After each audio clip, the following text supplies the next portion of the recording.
العلي العظيم أعوذ بالله من الشيطان اللعين الرجيم بسم الله الرحمن الرحيم الحمد لله رب العالمين الصلاة والسلام على سيد المرسلين سيدنا شفيعنا حبيبنا شفيعنا وحبيب قلوبنا ملكوت السن وقربان الحسن والحسين وعلى القاسم محمد اللهم صل على محمد وآله الطاهرين الطيبين الطاهرين المعصومين المهتمين المهتدين المظلومين ولعن الله على أعدائهم أجمعين ولعن الله على فاسدين ومبتدئين ولعن الله على المنكرين وفضائلهم ومصائبهم وشجاعتهم وسخاوتهم وشرافهم وجلالتهم وولايتهم وعنايتهم وكرامتهم وطهارتهم وعطشهم وجودهم أما بعد فقد قال الله تعالى قوله الحق بسم الله الرحمن الرحيم إنما يريد الله ليذهب عنكم الرجس أهل البيت ويطهركم تطهيرا اللهم صل على محمد وآل محمد. حضرات کرام قدر دوستان عزیز مرتضیان جناب دفتر رسول سوگواران جناب قبول تقریباً ہمارے سلسلے پر 400 سے آج سلسلہ اپنے 8ویں اور آخری مرحلے میں داخل ہو رہا ہے. آج کے مجلس اس سلسلے کی آخری مجلس ہوگی اور کیونکہ جو حضرات ہمارے ساتھ پہلوں سے تشریف لائے ہیں وہ جانتے ہیں کہ ہمارا موضوع کیا تھا, ہماری گفتگو کیا ہو رہی تھی اور آج ہمیں کس ہستی کے بارے میں گفتگو کرنی. ویسے تو وقت تقریباً زیادہ ہو گیا, تقریباً 11:30 ہو رہے ہیں, مگر دل کو جلدی نہیں ہے. وہ ادھر دیکھیں کہ 8:30 ہوئے ہیں. آرام سے بیٹھے رہیے, کہیں جانے کی جلدی نہیں ہے. تو ادھر دیکھ لیجیے, کبھی گھڑی میں نہ دیکھیے, اپنی ادھر دیکھیے اور مطمئن ہو جائیے کہ آدھا کہ 8:30 ہوئے ہیں, سونے کا بھی وقت نہیں ہوا. ایک سوال پڑھتے رہتے اللهم صل على محمد وآل محمد. مجھے کوئی اعتراض نہیں ہے, آپ حضرات آرام سے چائے پیتے رہیں اور مجھے سنتے رہیں, کوئی اعتراض نہیں ہے. بس یاد رہے کہ اگر کہیں میری محنت نظر آئے تو وہ حق تلفی نہ ہو جائے. احسان محترم, آیت کریمہ سورہ احزاب کی, سورہ احزاب قرآن کا 33واں سورہ, یعنی سورہ نمبر 33, آیت نمبر 33, جسے آیت تطہیر بولتے ہیں, جسے آیت تطہیر بھی بولتے ہیں. کیا ارشاد ہوا؟ بسم اللہ الرحمن الرحیم انما یرید اللہ لیذھب عنکم الرجس اہل البیت ویطہرکم تطہیرا. کہ ہم نے یہ ارادہ کر لیا, اللہ کہہ رہا ہے ہم نے یہ ارادہ کر لیا کہ ہم اہل بیت کو نجاست سے دور رکھیں گے, نجاست کو اہل بیت سے دور رکھیں گے. ہم نے اہل بیت کو پاک کر دیا اور پاک رکھا. کتنا پاک رکھا؟ جتنا پاک رکھنے کا حق ہے. جس طرح سے اہل بیت کے قریب نجاست نہیں آ سکتی, اسی طرح سے اہل بیت کے ذکر میں کوئی نجس انسان بھی نہیں آ سکتا ہے. اسی طرح سے کوئی نجس انسان ضروری نہیں کہ اس کا جسم نجس ہو, جس کی روح نجس ہو. میں اس کی گفتگو کر رہا ہوں, اس کے بارے میں بات کر رہا ہوں. جس طرح نجاست دور رہے گی اسی طرح وہ نہیں آ پائے گا, کیونکہ اس کے اندر جو روح میں پائی جاتی ہے نجاست والی بیماری, وہ اسے جانے نہیں دے گی. یہ آیت کریمہ آپ کبھی پڑھیں یا نہ پڑھیں، لیکن جمعرات کو جب آپ حدیث کتاب کھول کر بیٹھتے ہیں تو کم سے کم 2 مرتبہ اس آیت کو پڑھنے کا شرف حاصل ہوتا ہے۔ توجہ ہے نا، میں آغاز کر رہا ہوں اپنے گفتگو کا کہ جب آپ جمعرات کو حدیث کتاب پڑھتے ہیں، شب جمعہ کو حدیث کتاب پڑھتے ہیں تو یہ 2 مرتبہ پڑھتے ہیں۔ ایک مرتبہ اللہ کی زبانی سنتے ہیں، ایک مرتبہ جناب جبریل کی زبانی سنتے ہیں۔ عزیزان محترم، یہ آیت نازل ہوئی کہاں؟ تو آپ کہیں گے کہ ایک موقع تھا، 5 حضرات تھے، 5 حضرات جب ایک چادر کے نیچے جمع ہو گئے تو اللہ نے تحفے میں یہ آیت نازل کر دی۔ اللہ نے یہ آیت نازل کر دی کہ ہم نے اہل بیت کو پاک کر دیا تمام برائیوں سے، تمام نجاستوں سے، تمام خباثتوں سے ہم نے اہل بیت کو دور رکھا ہے۔ عزیزان محترم، مولوی اتنا ہوشیار ہو گیا کہ اس نے دیکھا کہ جمعرات کو لوگ دعائے کمیل بھی پڑھ رہے ہیں، لوگ حدیث قصہ بھی پڑھ رہے ہیں۔ اس نے سوچا کہ دعائے کمیل میں تو اللہ کا ذکر ہو رہا ہے، مگر حدیث قصہ میں آل محمد کا ذکر ہے، آل اطہار کا ذکر ہے، اہل بیت کا ذکر ہے، ان کو کس طرح حدیث قصہ سے دور کیا جائے؟ تو کہنے لگا سنو، دعائے کمیل پڑھا کرو، حدیث قصہ نہ پڑھا کرو، دعائے کمیل پڑھا کرو، حدیث قصہ نہ پڑھا کرو۔ بہت توجہ ہوگی، دعائے کمیل پڑھا کرو، حدیث قصہ نہ پڑھا کرو۔ بھائی دیکھیے، دعائے کمیل کی اپنی فضیلت ہے، حدیث قصہ کی اپنی فضیلت ہے، دعائے کمیل کی اپنی منزلت ہے، حدیث قصہ کی اپنی منزلت ہے، دعائے کمیل کی اپنی عظمت ہے، حدیث قصہ کی اپنی عظمت ہے۔ دعائے کمیل بھی گناہ بخشواتی ہے، حدیث قصہ بھی گناہ بخشواتی ہے، دعائے کمیل بھی اللہ سے پاس کرتی ہے اور حدیث قصہ بھی اللہ کے پاس کرتی ہے۔ جب دونوں ایک جیسی ہے تو فرق ہوگا کہاں؟ ایک چھوٹا سا فرق ہے، دعائے کمیل میں آل محمد نے بتایا ہے اللہ کیا ہے، حدیث قصہ میں اللہ نے بتایا ہے آل محمد کیا ہے۔ سبحان اللہ، سبحان اللہ، سبحان اللہ۔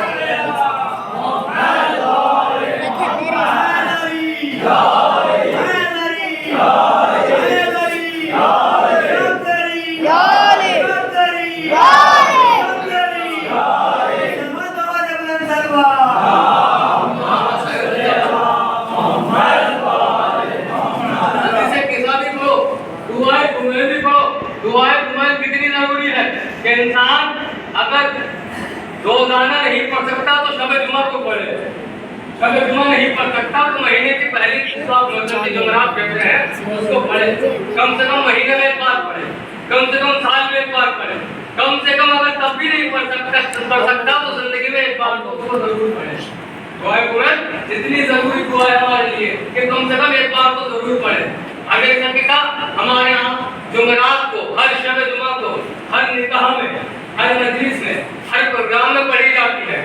اعلان محترم، حدیث قصہ ہے کیا؟ تو حدیث قصہ میں جابر ابن عبداللہ انصاری فرماتے ہیں کہ میں نے یہ بیوی سے سنا۔ اب کیا سنا؟ یہاں سے حدیث قصہ سنیے آپ کہ میں نے بیوی سے سنا کہ ایک شخص رسول خدا صلی اللہ علیہ وسلم محمد محمد بیوی کے گھر تشریف لائے، لانے کے بعد جب گھر میں آ گئے تو کہا کہ اے فاطمہ، میں اپنے بدن میں ضعف محسوس کر رہا ہوں، کمزوری محسوس کر رہا ہوں۔ آپ لوگ تھک جاتے ہیں، کام سے آتے ہیں تو ایسے ہی رسول خدا نے آ کے کہا کہ میں ضعف محسوس کر رہا ہوں، کمزوری محسوس کر رہا ہوں۔ اگر میں آپ سے کہوں کہ میرے سر میں درد ہے تو آپ کیا کہیں گے؟ جاؤ کلینک پہ جاؤ، ڈاکٹر سے دوائی دو، یہ کہیں گے نہیں کہیں گے؟ حکیم کے پاس جاؤ، وہاں سے علاج لو۔ میں نے کہا نبی اللہ، جب کمزوری محسوس کر رہا ہے کسی حکیم سے علاج مانگتے، کسی حکیم سے جا کے علاج مانگتے، یہ بیوی سے آ کے کیوں کہہ رہے ہیں، بیٹی سے آ کے کیوں کہہ رہے ہیں؟ نبی نے کہا خاموش، تجھے نہیں پتا علاج ہی تو مانگنے آیا ہوں۔ حسین کا واسطہ بڑا سا ساتھ دو، میں علاج ہی تو مانگنے آیا ہوں۔ کہا کیسا علاج؟ کہا فاطمہ مجھے اپنی یمنی چادر اڑا دے۔ سنیے، جب دنیا کا ڈاکٹر کسی کو دوائی دیتا ہے تو 3 خوراک دیتا ہے، ایک سونے کے بعد، سونے سے پہلے کھانا، ایک صبح کو کھانا، ایک دن میں کھانا۔ جب تینوں کھا لو گے تم خوراکیں تب جا کے فرق ہوگا۔ مگر یہ کیسی حکیم ہے زہرا، ادھر چادر اڑائی، تعریف کے جملے ہیں کہ چودھویں کے چاند کی طرح چہرہ چمکنے لگا، یعنی ادھر علاج ملا اور ادھر فوراً اس کا اثر نمایاں ہونے لگا۔ اب عزیزان محترم، آگے بڑھ کے روایت میں کہا، حدیث قصہ کہتی ہے رسول اعظم جناب فاطمہ کا بڑا بیٹا امام حسن علیہ السلام اندر تشریف لائے. اللہ نے کے بعد انہوں نے کیا کہا, پڑھتے ہیں نا کہ اماں میں اپنے نانا کی خوشبو محسوس کر رہا ہوں. اس کی نانا کی خوشبو محسوس کر رہا ہوں. سنیے, کبھی خوشبو اور بدبو کے بارے میں بھی پوچھیے عالموں سے کہ اللہ نے خوشبو کو اور بدبو کو کیوں پیدا کیا. جس طرح انسانوں سے علی کی ولایت کی گواہی لی گئی ہے, جس طرح انسانوں سے گواہی لی گئی ہے, اسی طرح جو ہوتی ہے نا جو ہوتی ہے بہن جسے کہتے ہیں, اس سے بھی گواہی لی. جس نے گواہی دے دی اسے خوشبو کا نام دیا گیا, اور جس نے انکار کر دیا وہ بدبو کے شکل میں آ گئی. تو پتہ چلا جس کے پاس سے بھی بدبو آئے سمجھ جانا یہ مولا علی کی ولایت کا منکر ہے, یہ مولا علی کی ولایت کا منکر ہے. لوگوں نے کہا صاحب یہ تو بڑی عجیب بات ہے, تمہارے رسول خدا کے پھول تھے یا فلاور تھے تو ان کے پاس سے خوشبو آئے گی.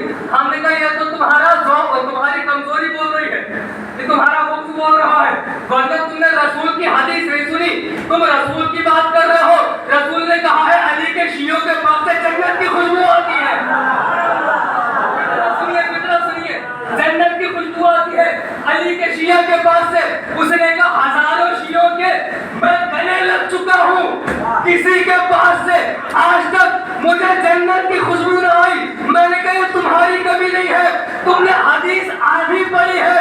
نبی نے یہ بھی کہا تھا جو منافق ہوگا جنت کی خوشبو نہیں سوکھے گا.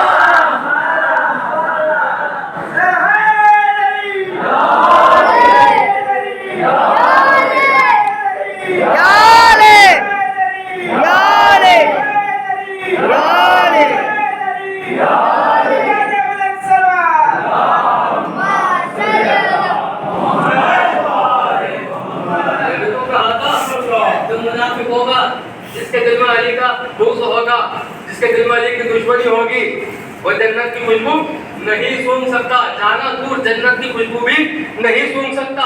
میرا موضوع الگ ہے, ورنہ انشاءاللہ میں خوشبو کے بارے میں آپ کو بتاتا. پھر آئے امام حسن اجازت مانگی, کافی لیے رضا ہو گئے. تھوڑی دیر گزری تھی, بی بی فرماتی ہے کہ میرا چھوٹا پسر, میرا آنکھوں کی ٹھنڈک, میرا نور عین یعنی کون امام حسین تشریف لائے. آنے کے بعد ماں کو سلام کیا, سلام کا جواب ملا. کہا اماں نانا کی خوشبو محسوس کر رہا ہوں. کہا وہاں تمہارے نانا, وہاں تمہارے بھائی ایک چادر کے نیچے آرام کر رہے ہیں, ایک چادر کے نیچے آرام کر رہے ہیں.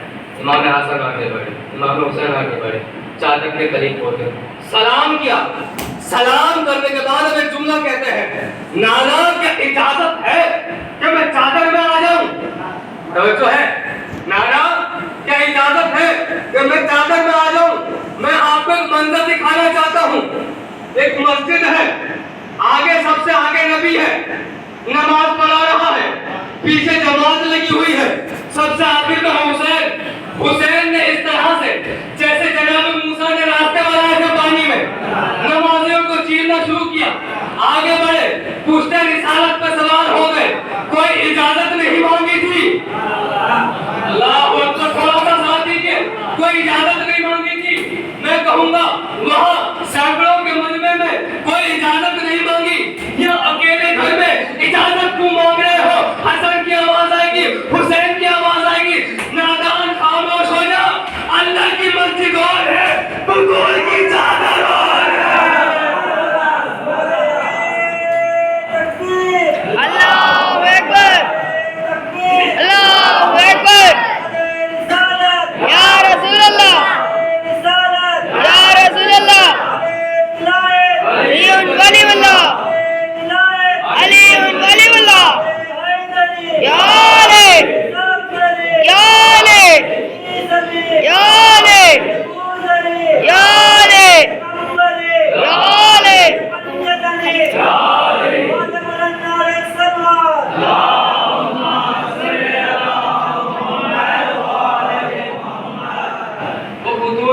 اللہ کی مسجد ہے, مسجد میں کوئی بھی ضائع آتا ہے مگر چادر کے نیچے سے معصومین آئیں گے, چادر کے نیچے سے معصومین آئیں گے. حد یہ ہو گئی جو روزانہ آتا تھا وہ بھی چادر کے باہر ہاتھ جوڑ کے کھڑا ہے. نبی اللہ, نبی اللہ آپ کی اجازت ہو تو اندر آؤ. اسے معلوم ہے